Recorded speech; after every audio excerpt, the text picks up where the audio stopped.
people who have worked on those fake ghost hunter TV shows, what goes on behind the scenes? Hello, it's Em. I hope you enjoyed today's stories. Let me know what you think of paranormal shows in the comments below. Story 1. Used to be on a show. Not a popular one and only a few episodes out there.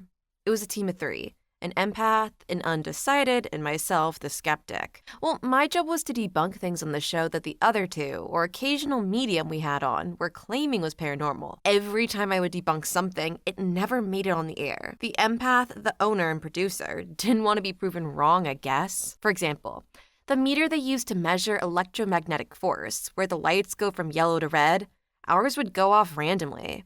Well, it wasn't random, because every time he power cycled a handheld camera or his tablet, it would go off. I proved it was the burst of electricity or electrical field, I don't know, from turning their devices on. Nope, never let that see the light of day, because it's a very common ghost hunting tool, and you can't prove how it really works, or else an exciting part of an investigation goes away forever. I love spooky stuff, and the paranormal is really entertaining to me.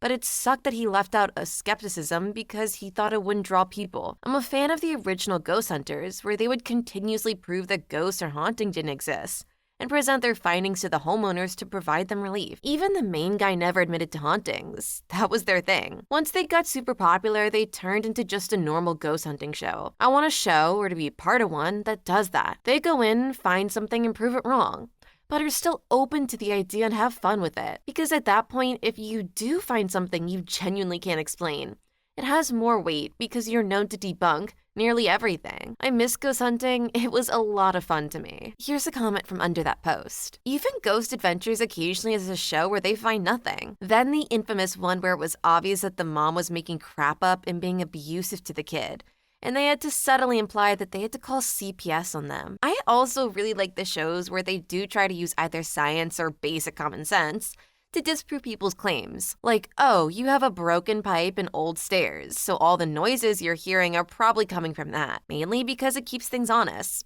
Plus, it makes it even spookier when they find stuff that no one can explain. Story 2. My wife worked as a personal assistant to the lead and event coordinator for the last year of one of the well-known shows. She has a bunch of hilarious stories, from the very touching to the completely upsetting. She was extremely skeptical, but she had 1 or 2 experiences in that time that pushed her into the agnostic direction. What's behind the scenes? Massive egos. These people are told that they are special because they have a gift and then get put on TV, which is tantamount to Olympia for this day and age, even if you are relegated to the extended cable package. Egocentrism more than anything killed the show. Drugs. There's nothing wrong with enjoying yourself, but not when your habit means you don't pay your employees. Unprofessionalism. Continuing from above, never being on time, bailing on commitments, behavioring, boarding on, was outright fraud. Surprisingly earnest about the paranormal. My wife never got a sense any of them were trying to dupe people. The hunters were high-strung folks with interesting backgrounds who would jump at anything and assume it's paranormal. She said they were like that on and off camera. Yeah, it doesn't surprise me that there was shady and unethical stuff hiding behind the scenes. It's people like that that convince me the real horrors happen off camera. Story 3. I hope this fits here. I used to work for a company that had a few different properties. One of the properties did not get much business, so it was usually just manned by a receptionist. The usual receptionist was the older eccentric gal, who would also smoke a lot of weed on the job, probably due to the boredom and isolation of being there. On numerous occasions, she would tell me about how she was 100% convinced a ghost lived in the building. She even named him Matt or something. Anyways, she got the bright idea to call up a ghost hunter show and invite them up to film, which they jumped at. Mind you, she did not ask management for permission. Everything was agreed to, but on the date they were to show up, for whatever reason, she flaked out and stood them up. Apparently, the ghost hunter people set up and were banging on the doors for a couple hours in the dark with no response. Fast forward a few weeks when talking to the general manager. When she showed up, he got handed a letter. It's a bill for $1,600 from some production company. Half of me wanted to get out of the office ASAP, but half wanted to stay for the lulz. The look on his face when he learned what happened was freaking priceless. Then somebody commented, the crew was ghosted by the nutty receptionist. I don't know how this lady thought any of what she was doing was a good idea. From inviting the people to then just presumably not telling management to just not even showing up the day of filming. I hope OP's company passed that bill on to her and made her pay for wasting their time. Story 4. A little late to the party, but I work in reality TV and have worked on a couple. First one was a show where a psychic and a former detective team up and investigate people, saying their houses are haunted. The crew had a running joke that the houses smelled haunted, because 80% of the houses we shot in were literally disgusting. I'm not completely certain, but a lot of the families we shot, I'm sure there were other things happening in their lives, other than their houses being haunted. Second show was a group of ghost hunters that would go to all these places that were supposedly the most haunted places in America, which is really funny because the night before they would go in to investigate, me and an AC, assistant camera, would be in the building at night by ourselves, faking spooky crap and shooting all the stuff for the intro to the show that was supposed to be recreations of haunted incidents. It was basically us using lighting tricks, fishing wire, etc. to recreate some spooky stuff. Never saw a single thing the whole time we were in there. But then the ghost hunters would come in the next night and jump at every little thing and talk constantly about how scary it was and all the bad energy in the place, lol. Story 5. I worked on one for a week. This was about 4 years ago. The hunters invited a psychic. Not sure if that was what he called himself. This guy was a big butthole and thought he was the crap. Big ego. Anyway, they were hunting in a haunted house, and this guy was doing a walkthrough before taping. He went into the whole routine. Cameras were not rolling, it was just for staging and getting acclimated. During this time, I was at Video Village and could hear what was going on. He was in an upstairs room and began to feel a cool breeze. He made a big deal about it and insisted we start rolling.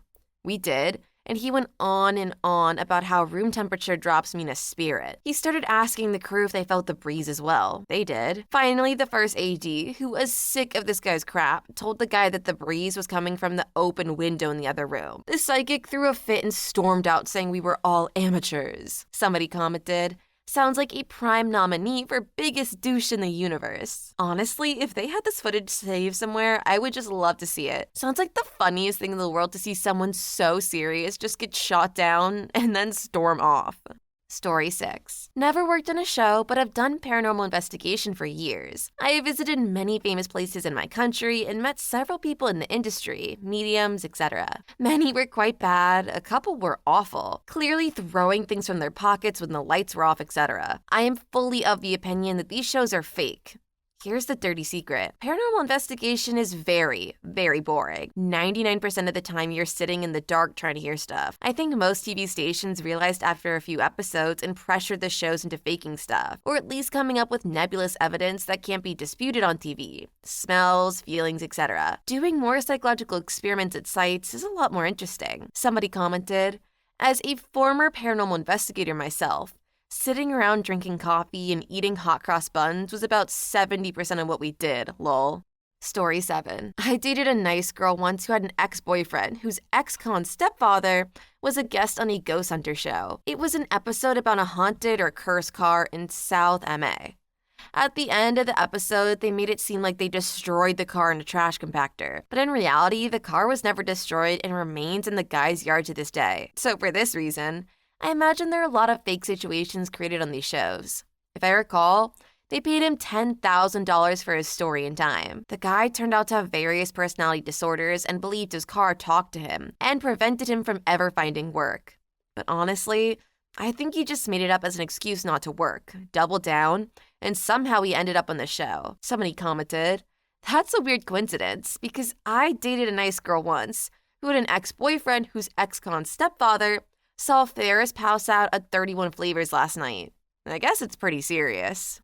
Story 8. I don't or haven't worked on one, but one was done on a bar near my house that was supposedly haunted. Everything was based on falling flying things. Glasses falling off shelves, beverage hoses flying off their places that they're held. The crew proved there were ghosts by setting up a mock bar scene and putting salt around the bottom of all the glasses and left for the night with cameras. Sure enough, the footage showed all the glasses and cups moving around, and the salt barriers were all disrupted. It was like 100% of the glasses had moved in some shape or form. What the freaking show failed to mention is that the bar is literally under an overpass for a train and at a train station. The moving items are just because trains are coming by, and the building is about 50 feet from the train tracks. Yeah, that amount of force from incoming trains will do it. I would suggest to the bar, instead of looking out for ghosts, maybe install better shelving, so stuff stops flying out of everywhere. Story 9. Throwaway because I'm still in the field, if not with this particular show, and I don't want trouble. I worked for a show in the Discovery family of networks. It wasn't a ghost or supernatural show, but the host had previously had one such show. He didn't believe a freaking word of it then, and didn't when I worked for him, despite part of the gist of the show being that he believed in this stuff and was gonna prove it. Not much value to add here, but don't think these people believe what they're selling you. Most of them are also massive buttholes and borderline creeps too. There's a reason I left. I hear I've been replaced with a much younger woman. Don't know if that means what I'm inferring, but it wouldn't surprise me. The host I worked for likes groupies.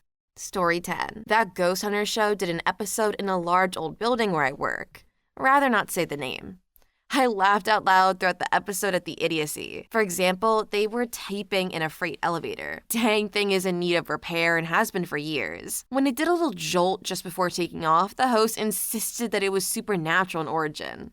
Nah, that's what it does every time it moves. And it continued from there. Every single thing they said proved ghosts had a perfectly simple explanation. The company I worked for loved the publicity, even though it was complete nonsense. Then somebody commented, maybe the freight elevator ghost just takes his job really seriously and never misses a chance to make it lurch. I feel like a lot of older buildings have these same conspiracies, when chances are the building is just in deep need of some work to fix it up. Story 11. I used to work as a gardener near a foreclosed insane asylum. Crappy job, but I'm an immigrant from Mexico, so not much choice. A bunch of butthole kids were making a TV show about hunting ghosts or something, and they tried to get me to give them an interview about all the spooky crap that I've seen. I told them I've seen nothing and suggested they frick off. Then they gave me $20, and I did give them an interview, saying whatever, but I don't know what happened to them. Although I did hear the footage that I've seen a ghost. Last I heard of them, they were to spend a night. Somebody commented, sounds like you had a grave encounter. Story 12. One of those shows was filmed at an old house where I work. I never saw the episode, but my boss reported their findings to us and we all laughed. Things like hearing noises in a room designed to amplify noises across the room. A whispering ceiling. I believe there's one at Monticello, and detecting motion where there's almost certainly a vermin infestation. Not only were most of the things easily explained, many of them were by design from the original prankster owner. Somebody commented, there are spots in the US Capitol that do the same thing. It's disconcerting for a second, then amazing. Story 13. I've been to Tombstone several times when growing up. Maybe around 10, brothers were around 12 to 16, and my dad got me and my brothers into the Birdcage Theater late at night. Thinking about midnight, just one dude got us in for like $80 and a case of beer. Anyways, some of the exact crap that happened in a ghost hunter show that happened when I was there, like crap falling over, loud bangs. Ghost hunters were all convinced it was a haunting, and I did too when I was a kid. The guy that got us in just started B-wording about old wood and how the place is falling apart, lol. I wasn't sure where OP was talking about at first, but I looked up the theater, and it's supposed to be one of the most haunted ghost towns in the western US, mainly because it's what you think of when you think Wild West. So maybe it is haunted, or maybe it's honestly just an old building. Story 14. Off topic, but if you are entertained by ghost shows but aren't a believer, the most entertaining one is BuzzFeed's Unsolved Paranormal. It's available on YouTube and Hulu. It's got two great hosts who have since left BuzzFeed to start their own YouTube channel. One of which is a scaredy cat believer, and the other who couldn't believe in the paranormal. It's the most honest paranormal show because, in its entire run, literally nothing ever happens. But that doesn't stop the believer from freaking out to the point of nearly having a heart attack. Good stuff. Story 15. I dated a guy who worked on Paranormal State, and he told me that 99% of the spooky sounds and whatnot are added in post. Somebody commented, Ryan Buell has had an interesting life since that show ended. Apparently he lied about having pancreatic cancer, sold tickets to a show that kept getting indefinitely postponed, was arrested for simple assault against his boyfriend, and faced felony charges for stealing leased property and receiving stolen goods. He's also a recovering drug addict. Story 16. I work and live in Southeast Ohio. I've seen a few episodes of a particular show that investigates monsters. It shows the team going to all kinds of different countries and places, but the actual footage is normally recorded within a 25-mile radius. There are lots of oil tanks in the episodes. They mark the county and township in the safety emergency ID tags. So a well-trained eye can see that most of the footage is shot in the same area of Southeast Ohio. Somebody commented, turns out the real monsters were the production crew all along. I love when people are able to disprove these shows in such a cool way. Being able to not even say that the monsters are fake, just that you know these shows weren't even moving locations.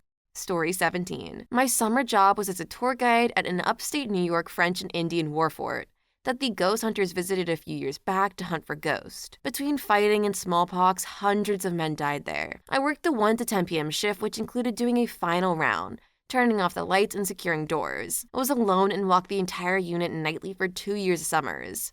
Never saw a dang thing. Somebody commented, of course you never saw a dang thing, your job was to turn off the lights. JK, JK. Story 18. There used to be, may still be, a show called Sightings. In early seasons, they used a legit scientific company for consulting and testing, and usually let the viewer make up their mind. In later seasons, they replaced the scientific method with a lot of psychics, and did things like, is this a blurry photo of an alien baby? Instead of, what is this an image of? There's a big difference there. It's like the UFO experts that identify every light in the sky as a spaceship, even when it's clearly labeled Delta Airlines on the side. Story 19. Not on a show, but I was watching one of these shows when my friend, who was a wildlife biology major, was studying for exams. The guys on the show were making a big deal out of a ghost talking to them. And all of a sudden she perked up. That's a, insert technical Latin name here, frog. We looked it up online too, and sure enough, identical sound. To me, it sounded believable enough. It was sort of like a freaky groan that could have been a ghost attempting a word. But it was pretty hilarious it was just a frog. I guess that's why you ask your bio major friends to watch these shows with you. They'll help you figure out if the show is faking it or something. Just imagine, though, you actually believe the show and your friend has to look you dead in the eyes and go, that's a frog. Story 20. Almost all the ghosts are trapped by producers at other locations and released in places the location scout thinks are spooky. After they are recorded, the ghosts are trapped and returned to storage until the next taping. Someone commented, it's really a shame about the exploitation and poor conditions reality shows allow their ghosts to go to. Well, not live in, but... Story 21. I only worked on one, and we took a true story, changed it to make it scarier, then hired actors to pretend to be the real people, because the real people didn't actually want to be interviewed. Then we hired other actors to be the recreation actors. There wasn't a dang thing on that show that wasn't faked, manipulated, or altered. Story 22. I need to dig around to find it when I'm not at work, but Brandy, one of the regular investigators on Ghost Hunters, had a lot of thoughts she shared freely after leaving the show. She basically said she didn't believe in any of it, and that as the series went on, other investigators started making up more and more BS so they got screen time. Hey, I can still respect the hustle. I'm sure they're making bank on that show. Story 23. I used to love those shows, not that I believe them, but after a while got tired of every episode being like, person, shh, did you hear that? Person B, no. Someone commented, listen what we caught on tape. It sounds like a young girl with a German accent saying she has to find her doll that she lost in 1884. Story 24. Not my story, but my ex-boyfriend's. They were filming an episode of a ghost hunting show many years ago and needed a Native American medicine man for a scene to bless a house. So they dressed him up in native garb and gave him an eagle feather to wave around and some sage. He's Taiwanese. This is messed up on so many more levels than I want to get into. Story 25. I did a tour in the Portland-Shanghai tunnels. Our host told us that one ghost show put dirt on the floor and squeezed it against the brick walls of a completely open finished basement to give the illusion of narrow, decrepit tunnels. Someone commented, "Yup, I got that on my tour as well." Story 26. Ghost hunters filmed at a historic site I used to work at. A lot of people died there, and creepy things happen all the time. A lot of material to pick from, and they used none of it, and made up their own crap. Only one of the ghost stories was consistent. Story 27. I lived and worked in a mansion two ghost hunter YouTubers had paid to shoot a video inside. We all still had to work, so when they put the video out and were like, oh, did you hear that? Footsteps. We were all like, yeah, because we were all walking about. Wow, Who would have thought that moving around would cause noise?